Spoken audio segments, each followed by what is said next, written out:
கர்த்தரும் இரட்சகருமாகிய இயேசு கிறிஸ்துவின் இனிய நாமத்தினாலே உங்கள் யாவருக்கும் வெளிச்சத்தின் பாதை என்ற இந்த நிகழ்ச்சியின் மூலமாக உங்களை சந்திப்பதில் மிகுந்த மகிழ்ச்சி அடைக்கிறேன். இந்த நாளிலும் கூட நீங்கள் யாரோடு இருக்க விரும்புகிறீங்க அப்படின்ற ஒரு தலைப்பிலிருந்து சில வேத பகுதிகளை நான் உங்களுக்காக எடுத்துக்காட்ட நான் விரும்புகிறேன். முதலாவதாக ஆதியாகமம் புத்தகம் 13வது அதிகாரம் 5, 6, 7 வசனங்களை நான் உங்களுக்காக வாசிக்க விரும்புகிறேன். வசனம் 5, ஆபிரகாமுடன் வந்த லோத்துக்கும் ஆடு மாடுகளும் கூடாரங்களும் இருந்தன. 6, அவர்கள் ஒருமித்து குடியிருக்க அந்த பூமி அவர்களை தாங்க கூடாததாய் இருந்தது. அவர்களுடைய ஆஸ்தி மிகுதியாய் இருந்தபடியால் அவர்கள் ஒருமித்து வாசம் பண்ண ஏதுவில்லாமற் போயிற்று. 7, ஆபிரகாமுடைய மந்தை மேய்ப்பருக்கும் லோத்துவினுடைய மந்தை மேய்ப்பருக்கும் வாக்குவாதம் உண்டாயிற்று. அக்காலத்திலே கானானியரும் பெரிசியரும் அத்தேசத்திலே குடியிருந்தார்கள். வசனம் 8, ஆபிரகாம் லோத்தை நோக்கி, எனக்கும் உனக்கும் என் மேய்ப்பருக்கும் உன் மேய்ப்பருக்கும் வாக்குவாதம் வேண்டாம், நாம் சகோதரர்கள். வசனம் 9, இந்த தேசமெல்லாம் உனக்கு முன்பாக இருக்கிறதல்லவா, நீ என்னை விட்டு பிரிந்து போகலாம். நீ இடதுபுறம் போனால் நான் வலதுபுறம் போகிறேன், நீ வலதுபுறம் போனால் நான் இடதுபுறம் போகிறேன். நாம் வாசித்த இந்த வேத பகுதியில் நம்ம என்ன பார்க்குறோன்னா, ஆபிரகாமு லோத்து அவங்க 2 பேருடைய மந்தை மேய்ப்பர்களுக்கு பிரச்சனை வருது, அதிகமான பிரச்சனை, வாக்குவாதம் வருது. இப்போது இந்த ஆபிரகாம் லோத்தை பார்த்து கூப்பிட்டு சொல்கிறாரு, பா நம்ம 2 பேருமே சகோதரர்கள், உன்னோட மந்தை மேய்ப்பருக்கும் என் மந்தை மேய்ப்பருக்கும் பிரச்சனை அடிக்கடி வருதுப்பா, நம்ம ஏன் இப்படி சண்டை போட்டுக்கணும்? ஒரு வேளை நீ வலதுபுறம் போகிறேன்னா நீ போய்க்கோ, நான் இடதுபுறம் போயிடுறேன், நீ இடதுபுறம் போகிறேன்னா நான் வலதுபுறம் போயிடுறேன்ப்பா, நம்ம இனிமேல் சண்டைலாம் போட வேண்டாம் அப்படின்னு சொல்கிறார். இந்த ஆபிரகாம் தேவனால் தெரிந்து கொண்டு அழைக்கப்பட்ட ஒரு தேவ மனுஷன், ஒரு தீர்க்கதரிசி. கர்த்தருக்கு முன்பாக ஜனங்களுக்காக விண்ணப்பம் பண்ணி திறப்பில் நின்றவர். சோதோம் நாட்டிற்காக அவர் விண்ணப்பம் பண்ணினார். விசுவாசிகளின் தகப்பன் என்று அழைக்கப்பட்டவர் தான் இந்த ஆபிரகாம். ஆனால் வயது முதிர்ந்தவர். இந்த லோத்தை நினச்சிருப்பார், ஒரு வயசானவர், குழந்தை குட்டி எதுவுமே இல்லை, வயசான ஒரு அம்மா, அவருடைய உள்ளம் அப்படி இருந்திருக்கு இல்லைங்களா? நம்ம நினைக்கிறோம் அவர் நம்முடைய சகோதரர் அப்படின்னு ஆபிரகாம் நினச்சிருக்கிறார். ஆனால் ஆண்டவரோட இருதயங்களை அறிந்திருக்கிறவர். ஆபிரகாமோடைய இருதயம் எப்படி இருக்குன்னு ஆண்டவருக்கு தெரியும். லோத்தோடைய மென்டாலிட்டி எப்படின்றதும் ஆண்டவருக்கு நல்லா தெரிஞ்சிருக்கு. நம்ம பிரிஞ்சிடலான்னு ஆபிரகாம் வாயிலே சொல்ல வைக்கிறாரு. அதுக்கு அடுத்த வசனம் ரொம்ப அழகாக இருக்கும். வசனம் 10, அப்பொழுது லோத்து தன் கண்களை ஏறெடுத்து பார்த்து யோர்தான் நதிக்கு அருகான சமபூமி முழுவதும் நீர்வளம் பொருந்தி இருந்ததாக கண்டான். கர்த்தர் சோதோமையும் கொமோராவையும் அழிக்கும் முன்னே சோவாருக்கு போகும் வழி மட்டும் அது கர்த்தருடைய தோட்டத்தை போலவும் எகிப்து தேசத்தை போலவும் இருந்தது. வசனம் 11, அப்பொழுது லோத்து யோர்தானுக்கு அருகான சமபூமி முழுவதையும் தெரிந்து கொண்டு கிழக்கே பிரயாணப்பட்டு போனான். இப்படி அவர்கள் ஒருவரை விட்டு ஒருவர் பிரிந்தார்கள். இப்போ லோத்தோடைய கண்கள் எப்படி இருந்திருக்கு கொஞ்சம் யோசிச்சு பாருங்கள். அந்த வசனம் அழகாக சொல்லுது. லோத்து தன் கண்களை ஏறெடுத்து பார்த்து யோர்தான் நதிக்கு அருகான சமபூமி முழுவதும் நீர்வளம் பொருந்தினதாக இருக்கிறத பார்த்துட்டு என்ன பண்ணுறாராம், அதை தெரிந்து கொள்கிறாராம். அது சோதோமையோ கொமோராவையும் அழிக்கும் முன்னே சோவாருக்கு போகும் வழி மட்டும் அது கர்த்தருடைய தோட்டத்தை போல தான் இருந்துச்சான். அப்போது இவரோட கண், இந்த லோத்தோடைய கண்கள் எப்படி இருந்தது? செழிப்பாக எது இருக்கோ அதை போய் சூஸ் பண்ணுறாரு. ஆபிரகாம் என்ன வயசான மனுஷன், அவருக்கு பிள்ளைக்குட்டி ஒன்றும் கிடையாது, அவருக்கு என்னத்துக்கு இவ்வளோ செழிப்பு, எனக்கு பொண்டாட்டி பிள்ளைங்கள்லாம் இருக்கிறாங்க, அதனால் நான் வீரவளம் பிறந்த நான் இந்த இடத்த நான் சூஸ் பண்ணுறேன்னு சொல்லிட்டு அவர் என்ன பண்ணிட்டாரு, ஆபிரகாம்கிட்ட நான் அந்த பக்கமாக போகிறேன்னு சொல்லிடுறாரு. ஆபிரகாமும் விட்டு கொடுத்துட்டு என்ன பண்ணுறாரு, நீ போயிட்டு வான்னு அனுப்பி வச்சிடுறாரு. அவங்க ஒருத்தரை விட்டு ஒருத்தர் பிரிஞ்ச பிறகு கர்த்தர் ஆபிரகாமை என்ன பண்ணுறாரா, அந்த வசனம் ரொம்ப அழகாக இருக்கும். வசனம் 14, லோத்து ஆபிரகாமை விட்டு பிரிந்த பின்பு கர்த்தர் ஆபிரகாமை நோக்கி, உன் கண்களை ஏறெடுத்து நீ இருக்கிற இடத்திலிருந்து வடக்கையும் தெற்கையும் கிழக்கையும் மேற்கையும் நோக்கிப்பார். இந்த 14வது வசனத்தில் ஆண்டவர் சொல்கிறாரு, ஆபிரகாமை விட்டு பிரிந்த பின்பு ஆபிரகாமை நோக்கி கர்த்தர் சொல்கிறாரா, உங்ககிட்ட சில மனிதர்கள் யார் இருக்கணும் யார் இருக்கக்கூடாதுன்னு ஆண்டவர் தான் தீர்மானம் பண்ணணும். நீங்கள் அதை தீர்மானிக்க முடியாது. ஏன்னா நீங்கள் பார்வைக்கு ரொம்ப இன்னசென்ட்டாக இருப்பீங்க, எல்லோரும் கடவுளுக்கு பயந்தவங்களாக இருக்கிறாங்க, இவங்க கிறிஸ்தவங்களாக இருக்கிறாங்க, இவங்க வர வர சர்ச்சுக்கு போகிறாங்க, இவங்க உண்மையானவங்களாக இருப்பாங்க அப்படின்னு நீங்கள் நினைக்கலாம். ஆனால் நம்ம ஆண்டவர் முகத்தை பார்க்குறவரில் இருதயத்தை பார்க்குறவங்க. பொல்லாத மனிதர்கள் மத்தியில் நம்ம இந்த நாட்களில் வாழ்ந்து கொண்டு இருக்கிறோம். அந்த நாட்களே பாருங்கள், அவன் கண்கள் ரொம்ப செழிப்பாக இருக்கே அப்படின்னு அதை தான் சூஸ் பண்ணுறான். ஆனால் இந்த நாட்களில் இருக்கிற மக்கள் விட்டு கொடுக்குறவங்களா இருப்பாங்களா? சொல்லுங்கள். ஒரு ஊழியமானா இருந்தாலும் விட்டு கொடுப்பாங்களா? குடும்பத்தின் காரியங்களில் ஒருத்தரோட ஒருத்தர் விட்டு கொடுத்து போகிறவங்கள இருக்கிறாங்களா? கொஞ்சம் யோசிச்சு பாருங்கள். பிள்ளைங்க பெற்றவங்களுக்கு விட்டு கொடுத்து போகிறாங்களா? சொல்லுங்கள். பிரித்து கொடு, நான் கல்யாணம் ஆகிட்டோன்னே தனியாக பிரித்து உடனே போயிடுறேன், நான் அது பொதுவாக சொல்கிறேன், அப்படி போய்ட்றேன்னு சொல்லி போய்ட்றாங்க. எனக்கு அது செழிப்பாக இருக்கும் அப்படின்னு சொல்லிட்டு பிரிஞ்சு போகிறாங்க. நம்ம அடிக்கடி வாசித்த லூக்கா எழுதின சுவிசேஷத்தில் ஒரு அதிகாரம் இருக்குது. கெட்ட குமாரன் கதை நம்ம எத்தனை தடவை சண்டே ஸ்கூலில் கூட நமக்கு சொல்லி கொடுத்துருப்பாங்க. அந்த பையன் என்ன பண்ணான்? ஆஸ்தியில் பாதியை பிரிச்சுட்டு தகப்பனை விட்டு பிரிஞ்சு போயிட்டான். அது மாதிரி இந்த நாட்கள்லையும் பெற்றோர்கள்கிட்ட ஆஸ்தியை பிரித்து கேட்டுட்டு பிரிஞ்சு போகணுன்னு அநேகர் ஆவலாக இருக்கிறாங்க. அவங்களுக்கு வயசான தாய் தகப்பனை விட்டுட்டு மனைவி பேச்சை கேட்டுட்டு எத்தனை பேர் முதியோர் இல்லத்தில் விட்டுட்டு போனவங்களாம் இருக்கிறாங்க. அப்படி வசனம் இருக்குது. ஆபிரகாமுக்கு அப்படிப்பட்ட காரியங்கள் தான் அந்த நாட்களில் நடந்திருக்கு. ஆனாலும் ஆண்டவர் அவங்க பிரிஞ்சதுக்கு அப்புறம்தான் ஆபிரகாம் தேவனை என்னென்ன பண்ணுறாரு? தேவன் ஆபிரகாமை சந்தித்து அவரை ஆசீர்வதிக்கிறார். உங்களுக்கு தெரியாது ஏன் இப்படி நடக்குது, நான் உண்மையாக இருந்தேனே, என்னை விட்டு இவங்க பிரிஞ்சு போயிட்டாங்களே அப்படின்னு நீங்கள் நினைக்கலாம். ஆனால் ஆண்டவருக்கு தெரியும். அந்த மாதிரி அசுத்தமான மனிதர்களையோ, சுயநலவாதிகளாக இருக்கிறவங்களையோ, தற்பெருமை உள்ளவங்களையோ, வஞ்சிக்கிற இருதயம் உள்ளவங்க உங்கள் கூட இனிமேல் ட்ராவல் பண்ணக்கூடாதுன்னு ஆண்டவர் தீர்மானம் பண்ணியிருப்பார். அப்போ ஒரு இடம் வரும்பொழுது என்ன பண்ணுவார்? அவரே ஒரு சின்ன பிரச்சனையை அனுமதிச்சு உங்களை அங்கேருந்து என்ன பண்ணுவார்? ஆண்டவர் அவங்க மத்தியிலேருந்து பிரிச்சிருவார். பிரித்ததுக்கு பிறகு ஆபிரகாமோட உள்ள எப்படி இருந்திருக்கும்? தனிமையில், ஐயோ என் சகோதரன் கூட இருந்திருக்கா, ஐயோ இவ்வளோ இப்படி இருந்தது, பிரச்சனை வந்துடுச்சேன்னு நினச்சிருப்பார். அந்த நேரத்தில் ஆண்டவர் ஆபிரகாமை சந்தித்து என்ன பண்ணுறாரு? அந்த வசனங்கள் ரொம்ப அழகாக இருக்குது. நான் உங்களுக்காக வாசிக்கிறேன். 15, நீ பார்க்கிற இந்த பூமி முழுவதையும் நான் உனக்கும் உன் சந்ததிக்கும் என்றைக்கும் இருக்கும்படி கொடுத்து உன் சந்ததி பூமியின் தோளை போல பெருக பண்ணுவேன். ஒரு பூமியின் தோளை என்ன கூடுமானால் உன் சந்ததியும் எண்ணப்படும். நீ எழுந்து தேசத்தின் நீளம் அகலமும் அம்மட்டும் நடந்து திரி, உனக்கு அதை தருவேன் என்றார். அப்பொழுது ஆபிரகாம் கூடாரத்தை பெயர்த்து கொண்டு போய் எப்ரோனில் இருக்கும் மம்ரேயின் சமபூமியில் சேர்ந்து குடியிருந்து அங்கே கர்த்தருக்கு ஒரு பலிபீடத்தை கட்டினார். ஹல்லேலூயா! ஆண்டவர் பாருங்க, அவரோட பிளான் பாருங்க. லோத்து கூட இருக்கிற வரைக்கும் ஆபிரகாம் ஆசீர்வதிக்கல. அந்த லோத்து அவரை விட்டு பிரித்ததுக்கு பிறகுதான் ஆபிரகாம் சொல்கிறாரு, நீ நடந்து திரி, இந்த சமபூமி முழுவதையும் தேசத்தெல்லாம் நான் உனக்கு கொடுக்குறேன். அவர் என்ன பண்ணார்? ஒரு பகுதியை மட்டும் பார்த்து செழிப்பாக இருக்குன்னு பிரித்து வாங்கிட்டு போயிட்டாரு. ஆனால் ஆபிரகாம் விட்டு கொடுத்துட்டு என்ன பண்ணார்? அமைதியாக இருந்தார். ஆனால் தேவன் அவர் பொறுமையை பார்த்துட்டு என்ன பண்ணார்? ஏன்னா தேவனால் அவர் தெரிந்து கொள்ளப்பட்ட ஒரு மனுஷன். தேவனால் தெரிந்து கொள்ளப்பட்டவர்களாக நீங்கள் இருக்கிறீங்களா? நீங்கள் பொறுமையோடு காத்துருங்க. எனக்கு தெரிஞ்சு ஒரு சகோதரர் அவங்களுடைய சகோதரிகள் யாருக்கு திருமணம் செய்து வைத்தார்.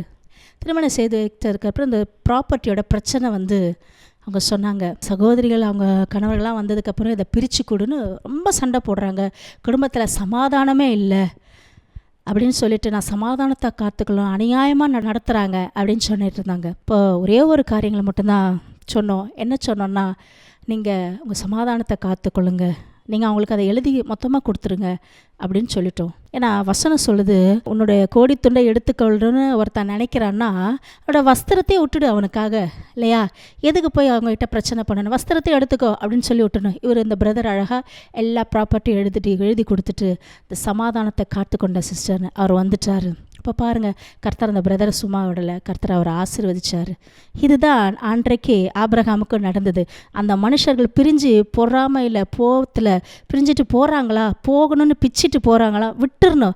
நம்ம ஏங்கிட்டே இருப்போம், ஐயோ நான் எவ்வளோ எதிர்பார்த்தேன், என் கூடவே இருந்து கடைசி காலம் வரைக்கும் ஹெல்ப் பண்ணுவான்னு நினச்சேன், என் பிள்ளை என்னை காப்பாற்றுவான்னு நினச்சேன், ஐயோ இந்த கணவர் ரொம்ப நம்பியிருந்தேன், இவரையே டிபெண்ட் பண்ணி இருந்தோம், ஐயோ அவர் சொல்கிறதுக்கு நம்ம கீழ்ப்படிந்து தான் ஆகணும், கணவருக்கு நம்ம கீழ்ப்படிஞ்சு தான் ஆகணும். ஆனால் அவரையே அவரே நான் இந்த மாதிரி நிறைய சகோதரிகளுடைய அவங்களுடைய டெஸ்டமனியை கேட்குறேன். அப்படியே இந்த மனுஷனை சார்ந்திருந்தேன் சிஸ்டர், இந்த மனுஷனே நாங்கள் சார்ந்திருந்தோம் சிஸ்டர், ஆனால் திடீர்னு இப்படி ஒரு துரோகம் பண்ணுவார்னு நாங்கள் நினச்சி கூட பார்க்கல சிஸ்டர். அப்படி கண்ணீரோட எத்தனையோ சகோதரிகள் சொல்லியிருக்கிறாங்க. சாட்சியெல்லாம் கேட்கும்போது எனக்கு உள்ளமே வேதனைப்படும். அந்த பாரம் என்னை ரொம்ப நெருங்கும். இவ்வளோ வருஷம் வாழ்ந்துட்ட கடைசியில் இன்றைக்கி இந்த உண்மை தெரிஞ்சிடுச்சு, என்னால் அதை சகிக்கவே முடியல. பிரிஞ்சு போயிட்டாரா, வேற ஒரு பெண்ணோட போய் வாழ்ந்துட்டுருக்காரு, ஆனால் பிரிஞ்சு போயிட்டார். நான் என்ன சொல்ல முடியும்? அவருக்காக ஜெபம் பண்ணுங்கள். நீங்கள் அவரை ரொம்ப டிபெண்ட் பண்ணிட்டீங்க. இதுக்கு பிறகு தான் ஆண்டவர் உங்களை நடத்துவாருமா, உங்களை ஆச்சரியமாக நடத்துவாருமா. அவர் வேணால் கை விட்டுட்டு போகலாம், உங்களை கரம் பிடிச்ச ஆண்டவர் ஒரு நாள் உங்களை கைவிடவே மாட்டாருமா அப்படின்னு சொல்லி நான் பல சகோதரிகளுக்கு நான் என்ன பண்ணியிருக்கிறேன், அவங்களுக்கு ஆறுதல் படுத்தி ஜெபித்திருக்கிறேன். இன்றைக்கி அநேக சகோதரிகள் எழும்பி இருக்கிறாங்க, மன ஆறுதல் அடைஞ்சிருக்கிறாங்க. இந்த ஆபிரகாமுக்கு அந்த நாட்கள் அப்படி தான். ஏன்னா வயசானவர் இல்லையா, பிள்ளை கிடையாது, மனைவியும் வயசானவங்க. அப்படி ஒரு சூழ்நிலையில் இந்த லோத்து பிள்ளை போல் நம்பியிருந்திருக்கலாம் சகோதரன் மாதிரி. கடைசியில் அவரும் என்ன பண்ணார், பிரிஞ்சு போயிட்ட உடனே மனசு தாங்கலை. அந்த சூழ்நிலையில் தேவன் ஆபிரகாமை சந்தித்தார்னு அழகாக இருக்குது வசனம். சந்தித்து வாக்குத்தத்தங்களை கொடுக்குறாரு. என்னென்ன வாக்குத்தத்தம்? பூமியை நோக்கி பாருன்னு சொல்கிறாரு, பூமி முழுதை நான் உனக்கு கொடுப்பேன்னு சொல்கிறாரு, உன் சந்ததி கடற்கரை மணல் தூளத்தனையாக இருக்கும். எவ்வளோ வாக்குத்தத்தம் பாருங்கள். ஏன் சில நேரம் பிரிச்சுட்டு அந்த வாக்குத்தத்தத்தை கொடுக்குறாரு தெரியுமா? அவங்க மத்தியில், அவங்க முன்னாடி, அவங்க கூடவே இருக்கும்பொழுது ஆண்டவர் உங்களுக்கு வாக்குத்தத்தெல்லாம் கொடுத்துட்டா நீங்கள் வளரிடுவீங்க அவங்கக்கிட்ட. ஆண்டவர் என்கிட்ட போய் இப்படிலாம் சொன்னார், ஆண்டவர் எனக்கு இந்த மாதிரி பண்ணார். யோசேப்பு இப்படி தானே இருந்தார், என்ன பண்ணார், நான் இப்படி ஒரு சொப்பனம் பார்த்தேன், 7 கதிர்கள் எழுந்து நின்று என்னை வணங்குச்சு, சூரியனை சந்திரனை வணங்குச்சின்னு சகோதரன் சொன்னதுனால தான் என்னாச்சு, தூக்கி குழிக்குள்ளே போட்டாங்க இல்லையா? ஞானம் இல்லாமல் செய்துட்டார். அதற்கு பிறகு தேவன் அவரை எழுப்பினார்னு வச்சுக்கோங்க. ஆனாலும் ஆபிரகாம் பலர் கிட்ட இருக்கிற ஒரு மைனஸ் பாயிண்ட், ஆண்டவர் சொன்னதை யார்கிட்டையாவது சொல்லி தான் ஆகணும். அப்படி இருக்கும். அப்படி சொல்லும் பொழுது என்ன ஆகுது, அந்த மனிதர்கள் எரிச்சல் அடைவாங்க. ஆனால் நல்லா தான் பேசுவாங்க, உள்ளத்தில் உங்களை பகைப்பாங்க. அந்த நாட்களில் லோத்து அப்படி தான் இருந்திருக்கிறாரு.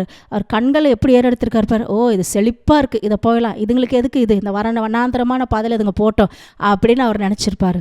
ஆனால் தேவன் ஒருவர் பார்த்தார் ஆபிரகாமை. அவர் என்ன பண்ணார், இவர் பிரிஞ்சு போனதுக்கு பிறகு வடக்கில் தெற்கில் கிழக்கில் மேற்கில் அவர் பரம்பும்படி, உன் சந்ததி இப்படி இருக்கும்பா, உனக்கு ஒருவேளை பிள்ளை இல்லாமல் இருக்கலாம், உனக்கு கொடுக்க போகிற பிள்ளைகள் அவ்வளோ பயங்கரமாக இருக்கும், கடற்கரை மலையில் என்ன தகுமா, வானத்து நட்சத்திரங்களை நோக்கிப்பார் அப்படின்னு தேசத்திலுடைய நீளம் அகலம் எல்லாம் நீ சுற்றி நடந்திருப்பாருன்னு ஆண்டவர் என்ன பண்ணார், ஆபிரகாமை ஆசீர்வதித்தார். அதுக்கு பிறகு ஒரு மிகப்பெரிய ஒரு அழிவு வருது, பெரிய ஒரு அழிவு வருது. சோதோம் நாட்டில் பயங்கரமான அழிவு வருது. அப்போ இந்த ஆபிரகாம் தான் விண்ணப்பம் பண்ணுறாரு, 10 நீதிமான் வேணும், 50 நீதிமான், எல்லாருக்காக விண்ணப்பம் பண்ணுறாரு. அந்த அழிவுன்னு ஒன்று வரும் பொழுது லோத்து என்ன பண்ணுறாரு, குடும்பமாக எல்லாத்தையும் விட்டுட்டு வந்துட்டார். எல்லாத்தையும் விட்டுட்டு வந்தது மட்டும் இல்லை, மனைவி திரும்பி பார்த்து உப்பு தூண் ஆகிட்டாங்க. இந்த சம்பவம் எல்லாம் நமக்கு தெரிஞ்சது தான். உப்பு தூண் ஆகிட்டதுக்கு பிறகு ஒரு மலையில் போய் குடியிருக்கிறாரு. 2 பிள்ளைகள் என்ன பண்ணிட்டாங்க, தகப்பனிடத்திலே பிரவேசிச்சுட்டு பிள்ளைகளை பெற்று ஆண்டவரால் சபிக்கப்பட்ட ஒரு சந்ததியாக இன்றைக்கும் இருக்கிறாங்க. அந்த மோவாபியன் சந்ததியாக மாறிட்டாங்க. ஐயோ, எவ்வளோ ஒரு பரிதாபமான ஒரு நிலைமை. அவர் யாரை சூஸ் பண்ணார்? ஆபிரகாமோட இருக்க விரும்பலை. நான் என்ன பண்ணுறேன், யோர்தானுக்கு போகிற வழியில் செழிப்பாக இருக்குன்னு சொல்லிட்டு இச்சையாக வெளிப்புற தோற்றத்தை பார்த்து இச்சையாக என்ன பண்ணிட்டாரு, கடந்து போயிட்டாரு. அநேகர் இப்படி கடந்து போய் உங்கள் கூட ஆண்டவர் இருக்கிறாருன்னு தெரிஞ்சிருந்தோம் உங்களை விட்டு பிரிஞ்சு போனவங்களுடைய நிலைமை பாதி பேர் இப்படி தான் இருக்கிறாங்க. பாதி பேருடைய நிலைமை திரும்ப அவங்களோட அதை கடைசி வரைக்கும் பாருங்கள், லோத்து ஆபிரகாமோட சேரவே இல்லை. அவன் யாரை சூஸ் பண்ணால், செழிப்பான இடத்தை சூஸ் பண்ணி இவர்கிட்ட என்ன தெரியும்னு சொல்லிட்டு வயசான மனுஷன்ட்டு விட்டுட்டு போயிட்டான். தேவன் என்ன பண்ணார், அது ஆபிரகாமை பல மடங்கு ஆசீர்வதித்து அந்த ஆபிரகாமுடைய சந்ததியிலிருந்து தான் ஆண்டவராக இயேசு கிறிஸ்து பிறந்தார். ஹல்லேலூயா. அவருடைய முடிவு எவ்வளோ ஒரு சாபமான ஒரு முடிவு பாருங்கள். மோவாபின் சந்ததி இன்னைக்கு உருவாகிறதுக்கு இந்த லோத்து காரணமாக மாறிட்டார். இரண்டாவதாக ஒரு மனிதனை நம்ம பார்க்க விரும்புகிறோம். அப்போஸ்தல நடவடிக்கைகள் 4வது அதிகாரம் 36, 37 வசனத்தை நான் உங்களுக்காக வாசிக்க விரும்புகிறேன். சீப்புரு தீவானும் லேவியனும் அப்போஸ்தலராலே ஆறுதலின் மகன் என்று அர்த்தம் கொள்ளும் பர்னபா என்னும் மறுபேர் கொண்ட பெற்றவனுமாகிய யோசே என்பவன் தனக்கு உண்டாயிருந்த நிலத்தை விற்று அதன் கிரயத்தை கொண்டு வந்து அப்போஸ்தலருடைய பாதத்திலே வைத்தான். ஹல்லேலூயா.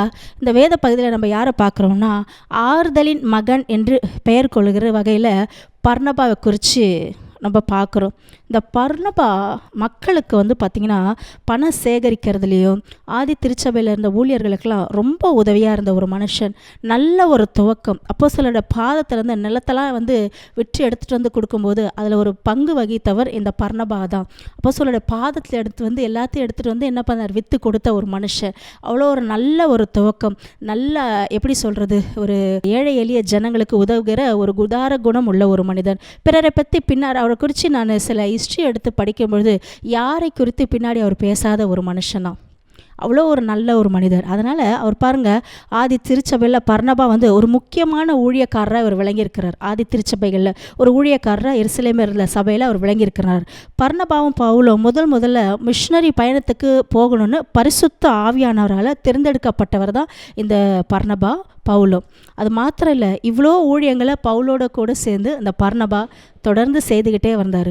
ஒரு டைம் வருது, அந்த டைமில் பவுலுக்கும் பர்னபாவுக்கும் ஒரு வாக்குவாதம் வருது. அது என்னன்னு நம்ம பார்க்கலாமா? அப்போஸ்தல நடவடிக்கைகள் 15வது அதிகாரம் 36 39 வரை உள்ள வசனங்களை நான் உங்களுக்காக வாசிக்க விரும்புகிறேன். சில நாளைக்கு பின்பு பவுல் பர்னபாவை நோக்கி, நாம் கர்த்தருடைய வசனத்தை அறிவித்திருக்கிற சகல பட்டணங்களிலும் உள்ள சகோதரர்கள் எப்படி இருக்கிறார்கள் என்று போய் பார்ப்போம் வாரும் என்றான். அப்பொழுது பர்னபா என்பவன் மார்க் என்னும் பேர் கொண்ட யோவானை கூட அழைத்து கொண்டு போக வேண்டும் என்றான். பவுலோ அவன் பம்பிலியா நாட்டிலே நம்மை விட்டு பிரிந்து நம்மோட கூட ஊழியத்திற்கு வராததினாலே அவனை அழைத்து கொண்டு போகக்கூடாது என்றான். இதை பற்றி அவர்களுக்குள்ளே கடும் கோபம் உண்டபடியினால் அவர்கள் ஒருவரை ஒருவர் விட்டு பிரிந்தார்கள். பர்னபா மார்க்வை கூட்டிக் கொண்டு கப்பல் ஏறி சீப்ரு தீவுக்கு போனான். பவுலோ சீலாவை தெரிந்து கொண்டு சகோதரராலே தேவனுடைய கிருபைக்கு ஒப்புவிக்கப்பட்டு புறப்பட்டு சீரியாவிலும் சிசிலியாவிலும் திரிந்து சபைகளை திடப்படுத்தினார். இந்த வசனத்தை பார்த்திருப்பீர்களானால் இந்த பவுலும் பர்னபாவும் பல ஊழியத்தை ஒன்றா சேர்ந்து செய்திருக்கிறாங்க. மிஷினரி பிரயாணத்தை தொடர்ந்து இருக்கிறாங்க. ஏழை எளிய ஜனங்களுக்கு மிகுந்த உபத்திரவத்தில் இருக்கிற சபைகளுக்கெல்லாம் பணம் சேகரித்து எடுத்துகிட்டு போய் திருச்சபைகளுக்கெல்லாம் அவங்க கொடுத்து உதவி செய்திருக்கிறாங்க. ஒரு இடத்துல 2 பேருமே என்ன பண்ணுறாங்க, பவுலையும் பர்னபாவையும், அந்த இடம் ரொம்ப அழகாக இருக்கும். பார்த்திங்கன்னா அவங்கள ஒரு தெய்வமாகவே நினச்சி மாலை போட்டு பூஜைலாம் பண்ணி அவங்களுக்கு எல்லாம் செய்கிறாங்க. ஒரு இடத்துல சட்டையை கிழிச்சிட்டு அவ்வளோ வைராகியமாக தேவனுக்காக வைராகியமாக ஊழியம் செஞ்சு தேவ நாமத்தங்களாம் மகிமைப்படுத்தியிருக்கிறாங்க. அநேக காரியங்களை சொல்லலாம் 2 பேர் சேர்ந்து பண்ண அந்த ஊழியத்தில். ஒரு டைம் வரும்பொழுது மார்க்குவை கூட்டிகிட்டு போகக்கூடாது அப்படின்னு சொல்லி பவுல் சொல்கிறாரு. பர்னபா சொல்கிறாரு, இல்லை வேண்டாம், அவனை கூட்டிகிட்டு போகலாம் அப்படின்றாரு. இந்த பிரச்சனை நிமித்தம் இவங்க 2 பேர்களுக்குள்ள கடும் கோபம் வந்துருச்சான். 2 பேருமே ஒரு அப்போஸ்தலர் மாதிரி அந்த இடத்துல ட்ரீட் பண்ணாமல் சாதாரண மனுஷெல்லாம் என்ன பண்ணியிருக்காங்க, சண்டை போட்டிருக்காங்க. பவுல் என்ன பண்ணார், சீலாவை தெரிந்து கொண்டார். பர்னபா மார்க்கை கூட்டிகிட்டு அவர் கிளம்பி போயிட்டார். இது சண்டை வந்துருச்சு அப்படின்னு தான் நம்ம சாதாரணமாக சொல்கிறோம். கொஞ்சம் யோசிச்சிருக்கிறான் இந்த பர்னபா. அவர் தேவனுடைய ஒரு மனுஷன்தான். பவுல் ரொம்ப வைராக்கியம் உள்ளவர். சகல வேத பிரமாணத்தையும் படித்த ஒரு கமாலியலின் பாதத்திலிருந்து உட்கார்ந்து கற்றுக்கொண்ட ஒரு தேவ மனுஷன். கர்த்தரால் அவரை வல்லமையாக பயன்படுத்துகிறார். அதற்கு ஈக்குவலாக தான் இந்த பர்னபாவும் இருக்கிறாரு. சரித்திரம் சொல்லுது, அவர் அநேக தேவனுக்காக வைராக்கியமாக இருந்திருக்கிறாரு. அப்போஸ்தலர்களுடைய லிஸ்ட்டில் அவர் பேர் இல்லைனாலும் அதற்குரிய எல்லா தகுதிகளும் வரலாற்றில் நான் படிக்கும் பொழுது இந்த பர்னபாவை குறித்து நிறைய காரியங்கள் சொல்லப்பட்டிருக்கு. இவர் கொஞ்சம் விட்டு கொடுத்துருக்கலாம் இல்லையா? அதில் அவங்களுக்கு 2 பேருக்குள்ள ஒரு டாமினேஷன் வந்ததா என்னன்னு நமக்கு விலைக்கு சொல்ல முடியாது. ஆனாலும் ஒரு ஊழியத்தில் அந்த ஸ்பிரிட்டு இல்லாததுனால நான் இவங்க தான் கூப்பிட்டு போவோம், நீ அவரை கூப்பிட்டு போகக்கூடாதுன்னு வாக்குவாதம் வருது. அந்த வாக்குவாதத்து நிமித்தம் ஒரு டைம் போக போக அது 2 பேர் பிரச்சனை உச்சியில் போய் பிரிஞ்சிடுறாங்க. இந்த பிரிவினை ஒரு நல்ல பிரிவினையே கிடையாது. என்ன கேட்டால் அவ்வளோ ஊழியம் செய்தவங்க இந்த பர்னபா விட்டு கொடுத்துருக்கலாம். அதற்கு பிறகு வேதத்தில் பார்த்தீங்கன்னா எங்கேயுமே இந்த பர்னபாவை குறித்து சொல்லப்படலை. அவளுடைய துவக்கம் ரொம்ப அருமையான துவக்கம்.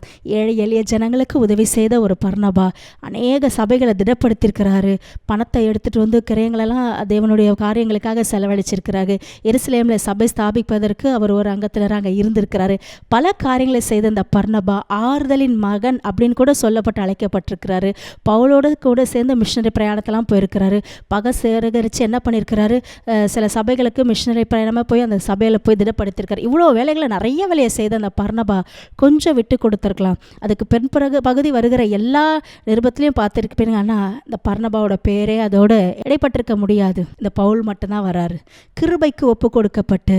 அப்போது கர்த்தர் யார் தெரிந்து கொள்கிறான்னு சில நேரம் நம்ம அனலைஸ் பண்ணணும். ஒரு பிரச்சனை வரும்பொழுது ஒரு ஊழியக்காரர் சொல்கிறாரா, உட்காந்து நிதானிக்கணும். அந்த இடத்துல போய் பிரச்சனை பண்ணி, இல்லை நான் இவங்கள தான் பண்ணுவேன், நான் அப்படி தான் பண்ணுன்னு வாக்குவாதம் பண்ணி அது ஆர்கியூமெண்ட்டாக மாறிடுச்சுன்னா அந்த இடத்துல தேவன் நாம மகிமைப்படாது, உங்கள் சமாதானம் குலைக்கப்படும், சாட்சி கெட்டு போகும். இவர் என்ன பண்ணுறாரு, கோவத்தில் மார்க்கை கூட்டிகிட்டு போயிருக்கிறார். இவர் கூட்டிகிட்டு போயிட்டார் தான், ஆனால் பிற்காலத்தில் பவுலுக்கு அதே மார்க்கு உதவியாக தான் வந்து சேர்ந்துட்டார். இந்த பர்னபாவை அதுக்கப்புறம் பார்க்க முடியல. நீங்கள் இன்றைக்கி யாரோட இருக்க தீர்மானிக்கிறீங்க? ஒரு வேளை உங்கள் கூட சிலரை ஸ்பிரிச்சுவலில் இருக்கிற ஃப்ரெண்ட்ஸையோ சக ஊழியர்களையோ கர்த்தர் உங்கள் கூட இணைச்சி கொடுக்குறாருன்னா அவங்க என்ன சொல்கிறாங்கன்னு ஃபஸ்ட்டு பாருங்கள், லிசன் பண்ணுங்கள். அவங்க கூட எதிர்த்து ஆர்கியூமெண்ட் பண்ணுறாதீங்க. ஒரு வேளை தேவனால் அபிஷேகம் பண்ணப்பட்டவங்களாக இருக்கலாம். அவங்க சில வேளைகளில் ஆவியில் நிரம்பி சொல்லும்பொழுது அதுக்கு கீழ்ப்படுகிறது நல்லது. இல்லை நானும் தான் ஊழியம் செஞ்சுருக்கிறேன், நீ சொல்லும்போது என்னால் ஏற்றுக்க முடியாதுன்னு ஆர்கியூமெண்ட் ஆகும்போது அதில் என்ன ஆகுது, கசப்புகள் வருது. உங்கள் மேலே வச்ச அந்த திட்டத்தை தேவனால் செய்ய முடியாது. அந்த திட்டத்துக்கு வேற ஒருத்தரை ஆண்டவர் இணைக்கிற மாதிரி ஆகிடும். அந்த இடத்துல பாருங்கள், பவுல் யாரை கூட்டிகிட்டு போகிறாரு? சீலாவை தெரிந்து கொண்டு அவர் ஊழியத்துக்கு போகிறாரு. இவர் மார்க்கை கூட்டிகிட்டு போயிடுறாரு. அதுக்கு அடுத்தடுத்த வசனங்களில் அவர் எழுதின எல்லா நிருபத்துலேயும் பர்னபான்ற பேரே வரல. ஆனால் ஃப்யூச்சரில் ஒரு காலத்தில் அந்த மார்க்கு திரும்ப பவுலுக்கு என்ன பண்ணுறாரு? ஊழியத்தில் மிக உதவியாக மாறியிருக்கிறாரு. இன்றைக்கு நீங்கள் யாரோடு இருக்க நீங்கள் தீர்மானிக்கிறீங்க? சரி, இது நேரம் நம்ம தியானிக்கலாம். ஆபிரகாமை விட்டு இந்த லோத்து பிரிஞ்சு போனார். செழிப்பான இடம் இருக்குன்னு பார்த்துட்டு அவர் என்ன பண்ணார்? அவர் விட்டுட்டு பிரிந்து போனார். இந்த பர்னபா, ஐயோ நான் இவ்வளோ தான் கூட்டிகிட்டு போவேன்னு மூர்க்கத்தனமாக முரட்டாட்டமாக தன்னுடைய ஊழியத்தில் இருக்கிற ஒரு வேளை அவருக்குள்ள ஒரு பெருமை இருந்திருக்கலாம். விட்டு கொடுக்காத குணத்தினால நான் இவரை தான் கூட்டுக்கு போயிருப்பேன்னு பிரிஞ்சு போயிருக்கலாம். அதனால் 2 பேருமே பாருங்களேன், ஒரு ப்ளஸ்ஸான ஒரு காரியங்கள் அவங்களுக்கு நடக்கலை. என்ன ஆயிடுச்சு? லோத்தோட முடிவு பரிதாபமாக ஆயிடுச்சு. இந்த பர்னபா அதுக்கு பிறகு வேதத்தில் அவருடைய பெயர்கள் இடம்பெறவில்லை. நம்ம இன்றைக்கு ஒரு தீர்மானம் எடுக்கலாம். ஆண்டவரே, நாங்கள் யாரோடு சேர்ந்து இருக்கணும்? யாரெல்லாம் நாங்கள் அனுசரித்து போகணும்? ஆண்டவரே, யாரெல்லாம் நீங்கள் எங்ககிட்ட இருந்து பிரிக்கணும்னு நீங்கள் சித்த வைத்திருக்கிறீங்களோ எல்லாவற்றையும் நம்ம முழுமையாக ஒப்பு கொடுத்து நம்ம ஜெபிக்கலாம். நம்ம கண்களை மூடி ஜெபிக்கலாம். எங்கள் அன்பின் பரலோக பிதாவே, இந்த நாளில் நாங்கள் ஆண்டவரே வேதத்தில் இருக்கிற சில வார்த்தைகளை நாங்கள் தியானித்தோம். ஆண்டவரே, ஒரு லோத்து ஆபிரகாமை விட்டு பிரிந்து போனார். ஆண்டவரே, செழிப்பான இடத்தை தெரிந்து கொண்டு பிரிந்து போயிருக்கிறாரு.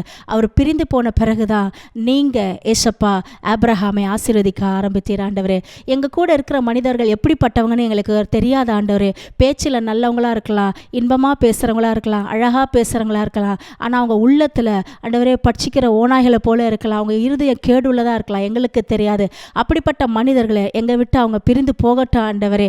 அவங்க ஒருவேளை நீங்கள் எங்களை சந்திக்கிறதுக்கு இடையூறாக இருந்தால் அவங்க எங்கள் கூட இருக்க வேண்டாம் ஆண்டவரே. உங்கள் பிள்ளைங்களை நீங்கள் தனியாக ஆசீர்வதிக்க விரும்புகிறீர் ஆண்டவரே. பெயர் சொல்லி அழைத்து தனி ஒரு மனிதனாக இருக்கும் பொழுது ஆபிரகாமை ஆசீர்வதித்த தேவன் இன்றைக்கு இந்த நிகழ்ச்சியை பார்த்து கொண்டிருக்கிற பிள்ளைகளை ஆண்டவரே நீர் பெயர் சொல்லி அழைத்திருக்கிறீர். நீர் அவர்களை ஆசீர்வதிக்கவே ஆசீர்வதிப்பீர். அவருடைய சந்ததி ஆண்டவரே, அவங்க ஜெனரேஷன் கடற்கரை மணலை போல திரளத்தனையாக இருக்கட்டும் ஆண்டவரே. ஆண்டவரே, அவர்கள் பிரிந்து போனது நிமித்தம் ஆண்டவரே அவர்கள் துக்கப்படாதபடிக்கு நீங்கள் ஆறுதல் படுத்துங்க ஆண்டவரே. ஒரு பவுலோடு ஊழிய செய்த பர்னபா எப்படி ஆண்டவரே தன்னுடைய ஜீவனத்தின் பெருமையினால் ஒருவேளை அவர் பிரிந்து போயிருக்கலாம் ஆண்டவரே. அதற்கு பிறகு வேதத்தில் அவர் குறிப்பிட்டு சொல்லப்படவில்லை ஆண்டவரே. அதுபோல ஊழியத்தில் இருந்துட்டு ஆண்டவரே அந்த பவுலை புரிந்து கொள்ளாமல் பர்னபா பிரிந்து போனது போல ஊழியத்தில் கூட இருந்தவங்க ஆண்டவரே இன்னைக்கு யாரெல்லாம் பிரிந்து போயிருக்கிறாங்களோ, அவர்களை புரிந்து கொள்ளாததுனால பிரிந்து போயிருக்கிறாங்களோ ஆண்டவரே, அந்த ஊழியர்களை பலப்படுத்துங்க. அவங்க பிரிந்து போனது நிமித்தம் அடுத்த ஒரு பிரமாணத்துக்கு நேராக இதை பார்க்குற ஜனங்களை கொண்டு வாங்க. ஊழியத்தில் அடுத்த ஒரு படிக்க நேராக ஆண்டவரே நீங்கள் ஒவ்வொருவரையும் ஆசீர்வதிக்கும்படி நாங்கள் ஜெபிக்கிற ஆண்டவரே. இது நிமித்தம் யாருக்கு மனசோர்வுகளோ சஞ்சலமோ இல்லாத அளவுக்கு கர்த்தர் தாமே ஒவ்வொரு பிள்ளைகளையும் பாதுகாத்து ஆசீர்வாதமாக நடத்தும்படி அப்பா நாங்கள் ஜெபிக்கிறோம். பெரிய காரியங்களை செய்யுங்க. இயேசு கிறிஸ்துவின் மூலம் ஜெபத்தை எடுக்கிறோம் எங்கள் நல்ல அருமை பிதாவே, ஆமென்.